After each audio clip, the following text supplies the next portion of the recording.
क्या भोली पंजाबन अंदाज में सवाल पूछती हूँ कि क्या फिल्मों में महिलाओं की बल्ले बल्ले हो गई है? हाँ। Shortest answer. नहीं, मैं अब अभी हम यही बात कर रहे थे कि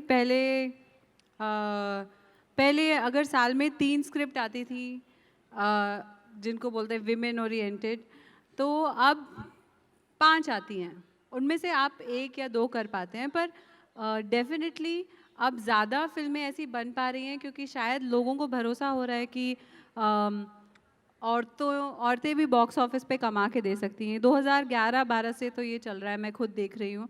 2012 में आई थी गैंग्स ऑफ वासीपुर, उसी साल आई थी इंग्लिश विंग्लिश और कहानी, और कई फिल्में होती हैं जो बॉक्स ऑफिस पे नहीं भी कमा पाती, पर आपको कॉन्फिडेंस देखना चाहिए कि कम से कम वो रिलीज स्टेज तक और वाइडली डिस्ट्रीब्यूटेड स्टेज तक पहुंच जाती हैं। तो ये डेफिनेटली एक इम्प्रूवमेंट तो है, और ये इशू ग्लोबल है तभी, क्योंकि जब केट ब्लैंचेट को ऑस्कर मिला था ब्लू जैस्मिन के लिए, तो भी उन्होंने उस स्टेज पे भी कहा था कि ये नहीं मानना चाहिए कि औरतों की फिल्म जो है वो बॉक्स ऑफिस पे कमा के नहीं दे सकती। तो ये ग्लोबल इशू है और धीरे धीरे हम इसे टैकल कर रहे हैं। वानी जी, कुछ बदला है क्या? शुरुआती सवाल के साथ शुरुआत करते हैं। कुछ बदला है क्या? मुझे लगता है पिछला 1 दशक महिलाओं की दृष्टि से और उनके जब हम उनके उनके चित्रांकन की बात करते हैं, बहुत बड़ा परिवर्तन है। याद रखिए कि एक बहुत बड़ा प्रोपेगेंडा होता था सिनेमा में कि अगर कथानक में प्रमुख पात्र, मेन प्रोटैगनिस्ट औरत है, महिला है, लड़की है, तो फिल्म नहीं चलेगी। अभी जैसे ऋचा ने कहा, और गैंग्स ऑफ वासीपुर हो, इंग्लिश विंग्लिश हो, कहानी हो, NH10 हो, डर्टी पिक्चर हो, आज तो हम मेंस्ट्रुअल हाइजीन पर फिल्म बना रहे हैं।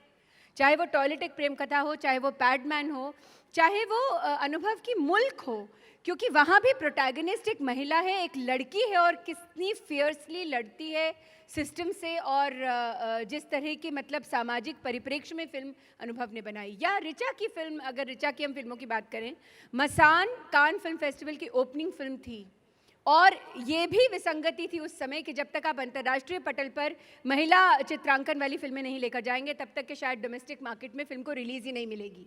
लेकिन आज बिल्कुल उलट हो रहा है, फिल्में खूब और ये हमारे जो सारे मित्र यहाँ बैठे हैं, आपको साधुवाद है और आपको शुभकामनाएं हैं। आप ये कंटेंट देखना चाहते हैं, इसलिए इस तरह के सिनेमा को बनाया जा रहा है। तो ये तो हम ताली बजाना चाहते हैं आप लोगों के लिए। और जब तक ऑडियंस रहेगी, कंटेंट बनेगा। तो यही मुझे लगता है सबसे बड़ा परिवर्तन का दौर है। अनुभव जी, जैसे आपने गले में गमछा बड़ा ही सोच समझकर पहना है, क्या वैसे ही सोच समझकर आप महिलाओं को प्रमुखता से अपनी कहानियों के जरिए सामने रख रहे हैं, या आपको लगता है कि आप एक सिनेमा मेकर हैं, आप ये नहीं सोचते कि महिला या पुरुष, आप स्क्रिप्ट पर जाते हैं, आप कहानी पर जाते हैं? मुझे लगता है कि मेरा एक्चुअली थोड़ा सा डिसएग्रीमेंट है इन दोनों से, कि बहुत कुछ बदला है महिलाओं के साथ जो फिल्में बनती हैं उसमें, लेकिन उससे ज़्यादा अगर कुछ बदला है तो वो उसका गणित है। ये फिल्में पहले भी बनती थी, हम लोग भूल जाते हैं। जब हमारे वर्तमान में कुछ अच्छी चीज़ हो रही होती है तो हमारे भूत की जो अच्छी चीज़ें होती हैं हम अक्सर भूल जाते हैं। मैं उस दौर की बात भी याद दिलाना चाहूँगा जब श्रीदेवी जी किसी भी हीरो से ज़्यादा पैसे लेती थी इंडस्ट्री में और उनकी सोलो फिल्में हिट होती थी, और उसके पीछे भी जा सकते हैं। फ़र्क अब ये आया है कि हिंदुस्तान में नंबर ऑफ़ सिनेमा हॉल्स बहुत ज़्यादा बढ़ गए, तो नंबर ऑफ़ फिल्म्स जो हर साल बनती हैं वो बढ़ गई हैं। तो जाहिर है उसी अनुपात में महिलाओं को प्रमुख भूमिका में लेकर जो फिल्में बनाई जाती थी उनकी संख्या बढ़ी है। जो बड़ा चेंज आया है वो शायद फिल्म मेकर्स में नहीं आया है, वो जैसा वानी ने कहा कि वो दर्शकों में आया है। वो जा रहे हैं उन फिल्मों को देखने के लिए, और वो जा रहे हैं उन फिल्मों को सपोर्ट करने के लिए। इसलिए फिल्म मेकरों की हिम्मत हो रही है कि या तो वो सोच के बनाएं कि मैं महिला प्रधान फिल्म बना रहा हूँ, या अगर उनको लिखने के बाद ये पता चले कि ये महिला प्रधान फिल्म है तो उनको डर नहीं लगता, उनको लगता है ये फिल्म भी बनाई जा सकती है। तो जैसे वानी ने कहा कि वो मुल्क में तापसी का रोल हो सकता था, मैं बहू की जगह दामाद से करवा लेता, लेकिन मुझे बहू से कराने में कोई परेशानी महसूस नहीं हुई। एक काउंटर क्वेश्चन आपसे पूछूं जी। मदर इंडिया और उमराव जान बहुत सारी फिल्में बनी, उसमें और द डर्टी पिक्चर जी, महिलाएं प्रमुख हैं, जी हाँ, क्या फर्क है? कोई फर्क नहीं है, मेरे ख्याल से कोई फर्क नहीं है।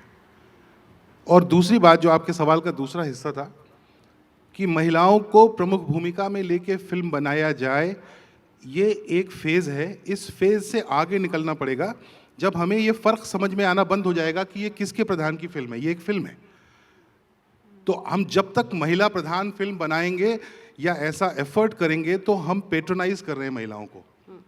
जैसे ही हम महिलाओं को पेट्रोनाइज करते हैं, हम उनसे बड़े हो जाते हैं, वो हमसे छोटी हो जाती हैं। जिस दिन ये ख्याल दिमाग में आना बंद हो जाए कि इस स्टेज पे कितने पुरुष और कितनी महिलाएं हैं, उस दिन हम तरक्की करेंगे।